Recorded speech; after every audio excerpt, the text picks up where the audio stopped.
This is the dawn of a new world.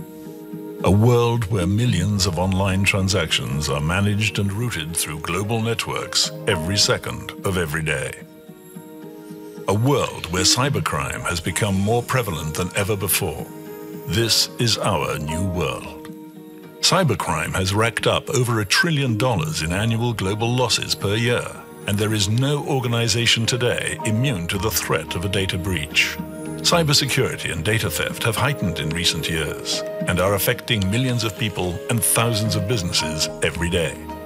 Indeed, estimates suggest that around 50% of organizations have fallen victim to a data breach in the last year alone.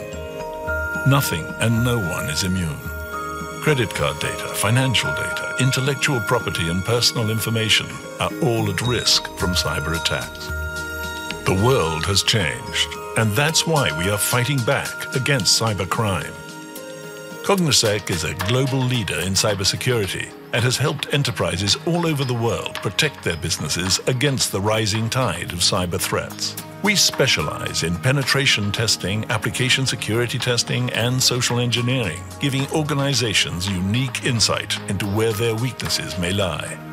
We simplify the complexity of our clients' risk, audit, security, and compliance requirements, producing effective organizational and technological solutions. Cognosec, the global leaders in cybersecurity.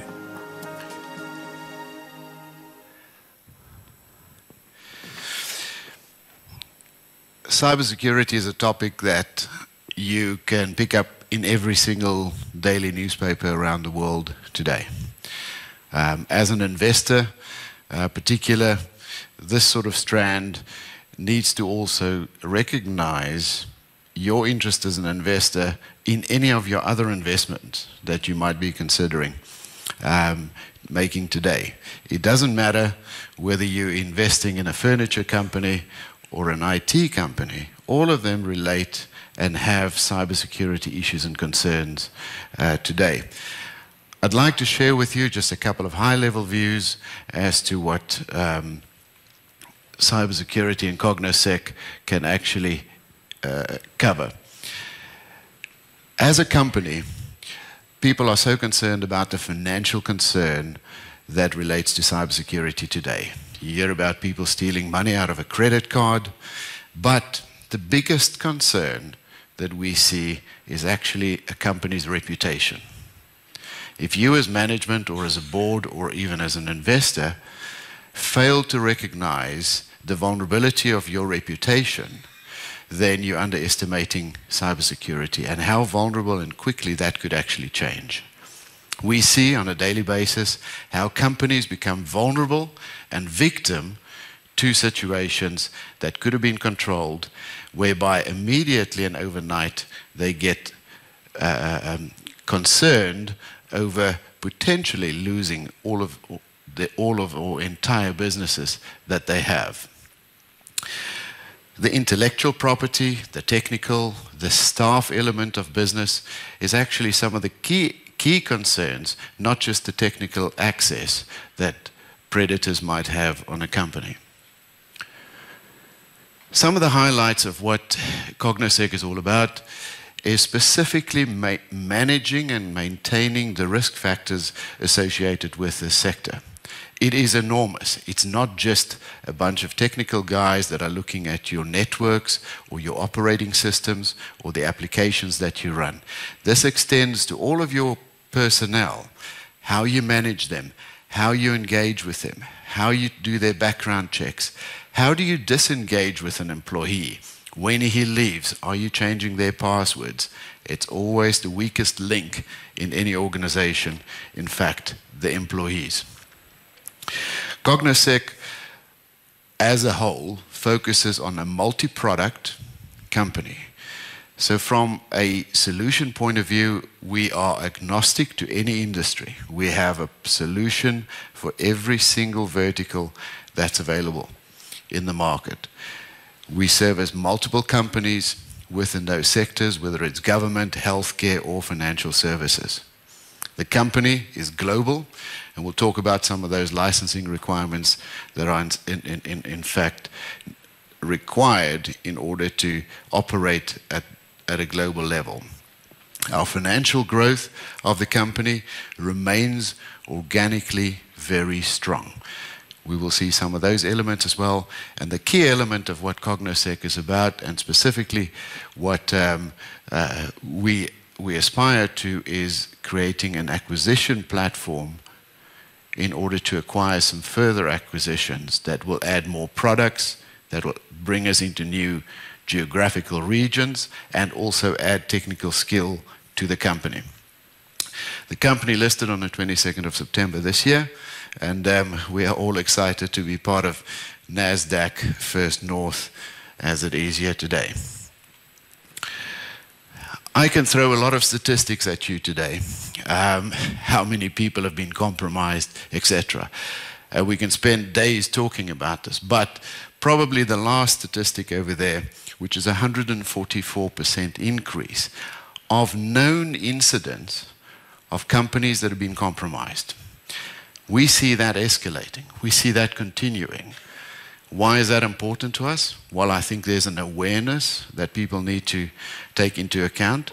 But secondly, it actually drives the demand for cybersecurity products and services in the market. With a continuation and increase of this threat, it is so significant.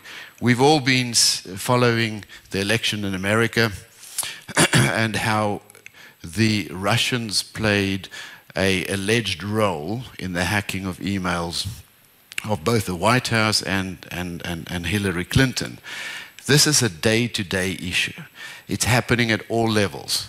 Even the FBI and the CIA and all of those very secure organizations are being hacked.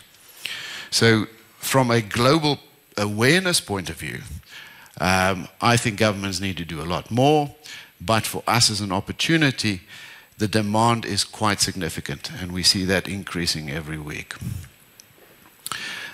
The market as a whole, if we have the demand on the one side, people also need to actually understand what the market is all about from a financial point of view. The amount of money that's being spent and budgeted for this is astronomical.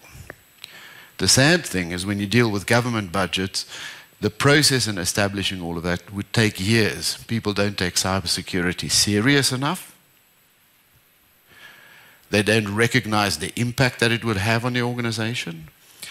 And in most cases, we find it's only once a company have actually had a breach or an impact or a loss that they will then take action, create a budget, and start a process of protecting themselves.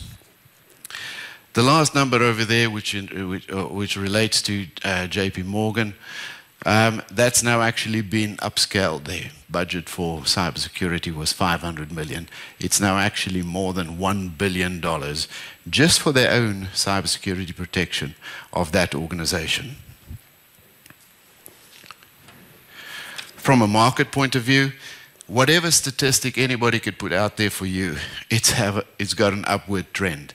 The vulnerabilities increase, the incidents increase, the amount of money people are spending on this, venture capital community entering into this from a product point of view, etc. The most important aspect of this slide, in particular the one on the right, is where is cybersecurity now featuring on corporate spend in the IT environment. And as you can see, it's by far the biggest component and priority for organizations when it comes to spending. A snapshot for this market, as we see it, it's phenomenal. That did not exist almost 4 years ago. So just to go from 0 to these numbers in a very short space of time is significant. And we see that that trend will definitely continue. The 500 million that I mentioned there is in fact now more than 1 billion that JP Morgan will be spending on this. So coming back to Cognosec and what we are all about. So we're an organization, and we saw an opportunity in the market whereby there isn't just one product that services every single company that's out there. So we decided to put together a number of products, and therefore you can go into an organization or into an industry and service them with multiple products. Financial services or banks use a different product to healthcare, to governments, and so on. So from our point of view in addressing that, we decided to create a platform whereby we can accumulate and acquire products that we can service under one umbrella to the industry out there. That we've done with the establishment over the last few years, management team and key people, getting the funding together, and then started acquiring effectively 4 companies that we have bundled together, covering a magnitude of products that we have. Revenues for that was last year, or in 2014, 10 million, that's in euros, not Swedish krona. And last year, around 17 million euros. That's all organic growth, and we see that organic growth and trend to be quite consistent. The demand is there. You obviously have expense in order to expand geographically, but we see that as long as the demand is there, you can quite quickly turn around that short-term investment that you have. We will continue to add to those products. We will continue to geographically expand those companies as and when we can. We are not turnaround experts. We are not people that buy assets that are in distress. We are buying small teams of cybersecurity experts that have developed some great technology and that we all bundle together. The objective of that is whereby with our thousands of customers that we have, we can then take those products and channel them through our existing client base and vice versa.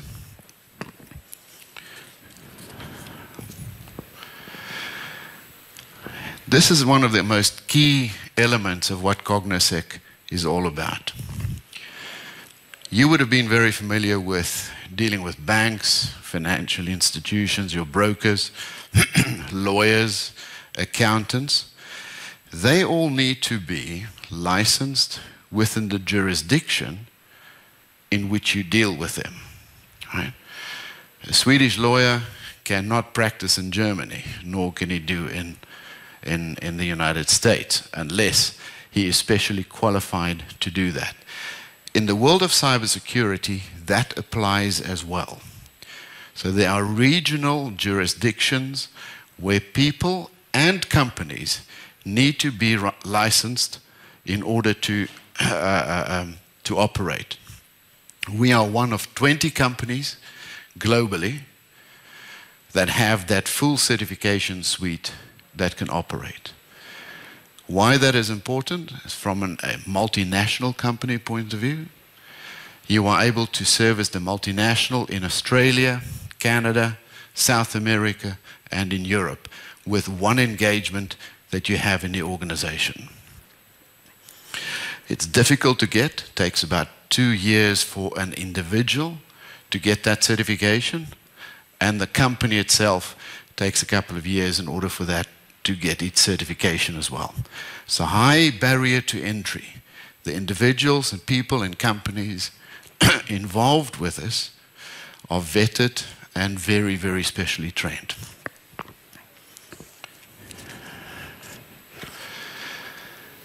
From a product offering point of view, we'd look at it differently. We say we offer these services. So from a client audit point of view, penetration testing, these are, to some of you investors, maybe very technical orientations, but behind each one of those service levels there, or service sectors that we have, are a suite of products that we can offer. Some customers take 2 or 3 products. It's not always just one product.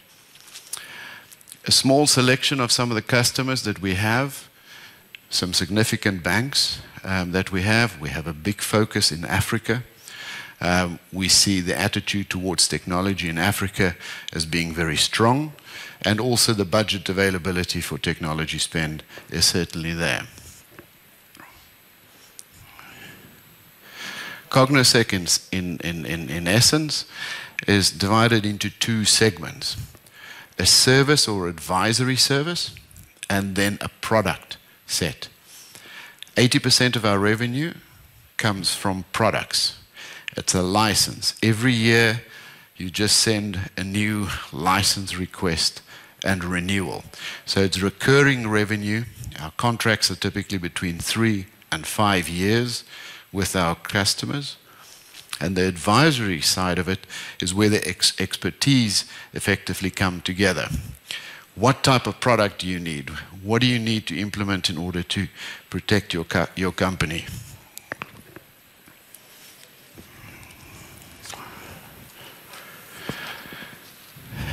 A very holistic view of how we provide our services with a range of products.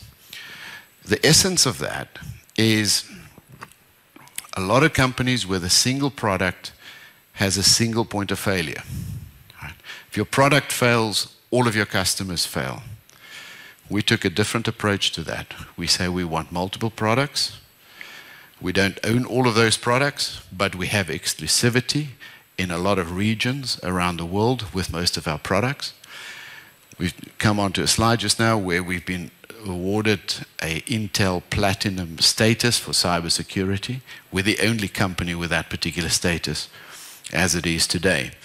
So you automatically get a level of exclusivity, although that can never be implemented in that way, where you then operate on very strong margins without having the overhead and expense of R&D.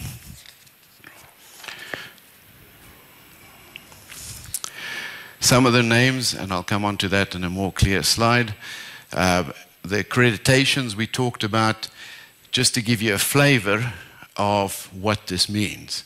So from a PCI point of view, anybody doing an online payment transaction today must put in place a certification protocol to protect your credit card or your payment details. That demand is only going to grow as we proceed with the global rollout of internet and e-commerce. Some of these customers that you would have heard of before, Cisco, for example, and Intel, these are significant players in their own way. But we offer a collection of all of these products as a one-stop shop for the market. So a vendor need to deal with us. We typically have their exclusivity in place. And from a customer point of view, they only have to deal with one interface, not an array of all of this. I would say that any big installation would typically have 5 or 6 of those solutions in place. The management team is structured globally, like any internet company, pretty much focused on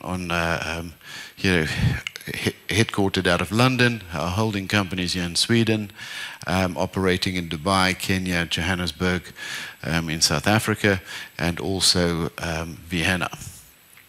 A very strong management team. The board in itself, a couple of Swedish names on there that might be familiar to you, but in particular, Lord David Blunkett, the former Home Secretary of the UK. He was in charge of MI6, still retains those security credentials, heads up the government's Committee on Cybersecurity in the House of Lords. Very serious connections. We deal with governments all the time. Neera Jones, she was one of the founders of PCI, which is the industry standard for payment, online payment details and encryption. Strong management team, as I mentioned. On our website, you will find a few more characters.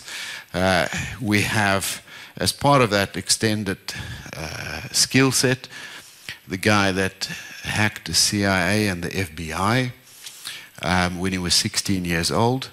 Brilliant talent. you know, fantastic brain.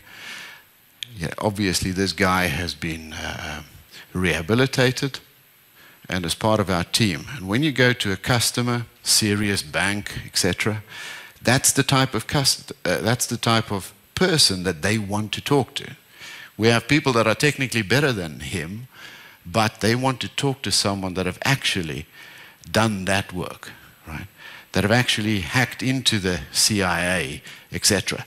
Different kind of mindset, and people need to not always think like a hacker, but you need to understand what your enemy is capable of doing to you. Some of our high-level clients, OPEC, the Atomic Energy Corporation, OMV, which is the 4th largest energy company in the world, AXA, worldwide, massive contract. You know, they have more people in their cybersecurity unit than we have as a company. Governments, we have 2 governments that we actually service to date. That's more of a tricky one. I mentioned the Intel security solution. We predominantly service them in Africa. So anything you want from a sales point of view, the implementation, the managing, and also the continued monitoring of the Intel product and solutions, that is what Cognosec takes care of.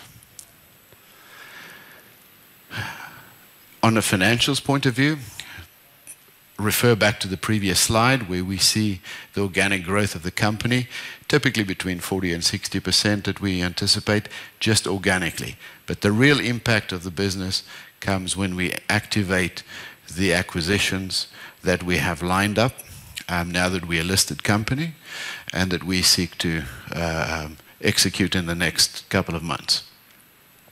So from where we operate, the few red dots, hopefully in a year's time when I stand here, we will have a few more red dots scattered around the world. That'll be done through acquisition and some of the organic drive that we will have with our customers. But that being said, we are only one of those 20 companies that is actually fully licensed on a global basis to serve that as a product. So with that in mind, and I think from a Swedish point of view, we see Sweden as a very keen cyber base for the world. You've led the world in a lot of other technology ideas and innovations, and cybersecurity, I think, is just the next wave as we go on. Thank you very much. Thank you. Thank you very much, Cobus. Please go ahead. We can take a seat over here.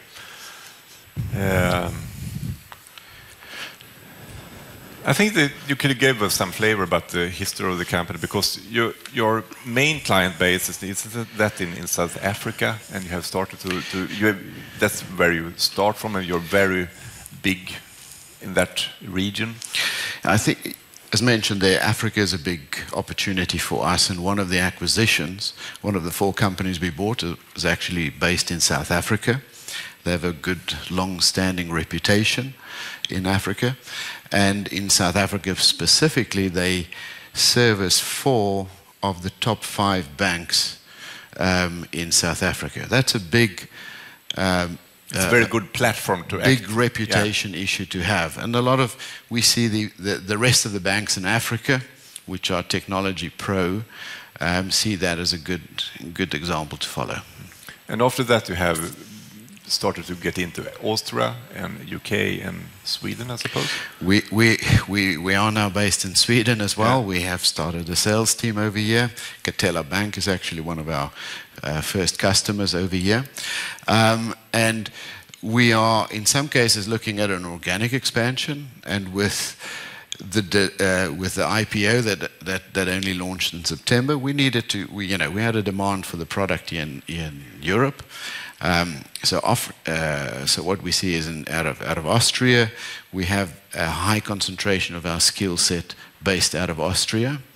A lot of good skill and technically capable people over there, but they can be deployed anywhere in the world. But can you sell your products globally, or must you have a local location to have the service? They are entirely global. So we have customers, for example, like AXA, AXA operate in 114 different countries.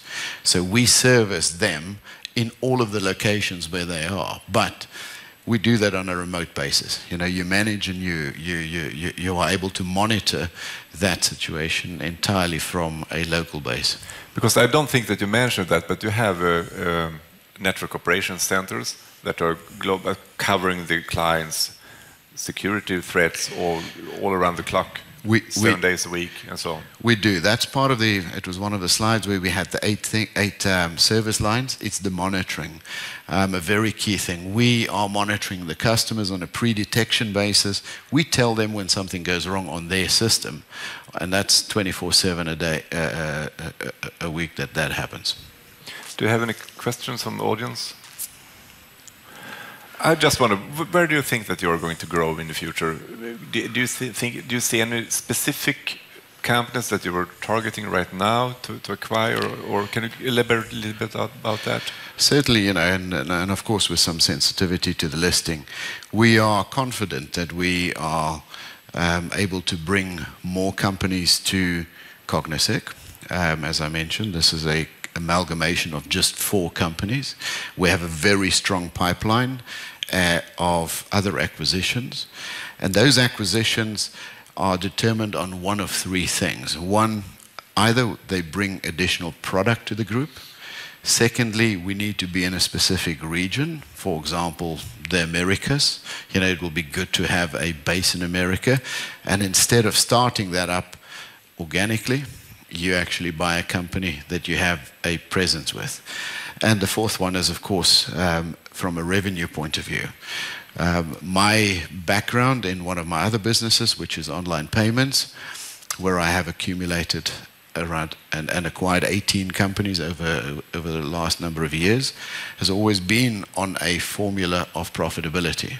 It is bringing good small companies together under an umbrella whereby we give them a global platform to access the customer market. But you're really heading to buy something in US right now? Definitely, yeah. We are not just in the US. We certainly have some other acquisitions that are closer to home as well. And we needed to get our IPO out of the way, which I'm glad we did in September. And that put us now into execution mode. And we are confident. I certainly hope that we will be able to, in a very short term, announce one of those very shortly. But how do you think that you're going to acquire them? Is it with shares or is it the cash? We have a standard model. Again, something that we've deployed in my online payments business over the years. It's an 80% shares and 20% cash transaction that we have with these people.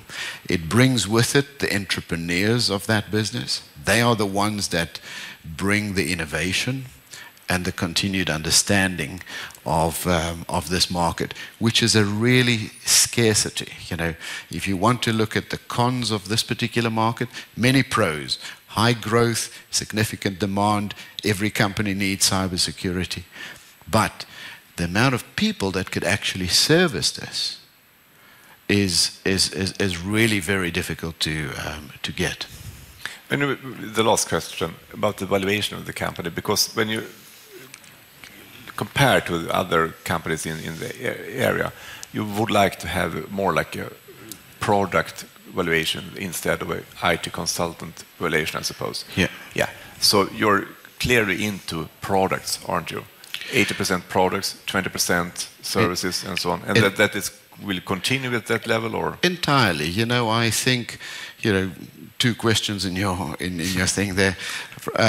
You know, from where the market will stabilize the company from a valuation point of view, but it takes a lot of communication. You know, cybersecurity is a new phenomenon. You know, even though people have some investments in there, how it applies to a local market is still relatively new for people to fully understand. Secondly, we are absolutely in the product range. 80% of our revenue is product-based, is license. And those customers, our retention rate, as we see it, you know, for legal reasons, we've got to say it's 99.9%, but we have not lost anything out of that cycle. So it just continues. Why would a company stop its cybersecurity? Well, if you mess it up, of course, but thankfully we've not had that particular situation. The other 20%, which we refer to as advisory services rather than consulting, there are two ways that you engage with a company.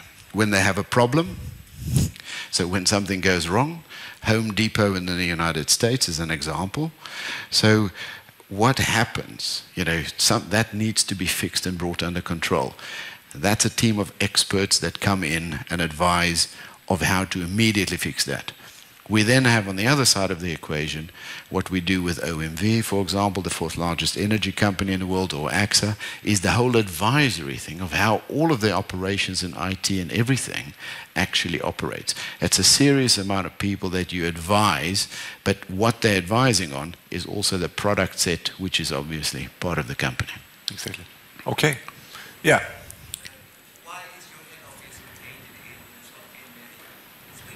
I can repeat the question. So now we have just one question. So you have to choose.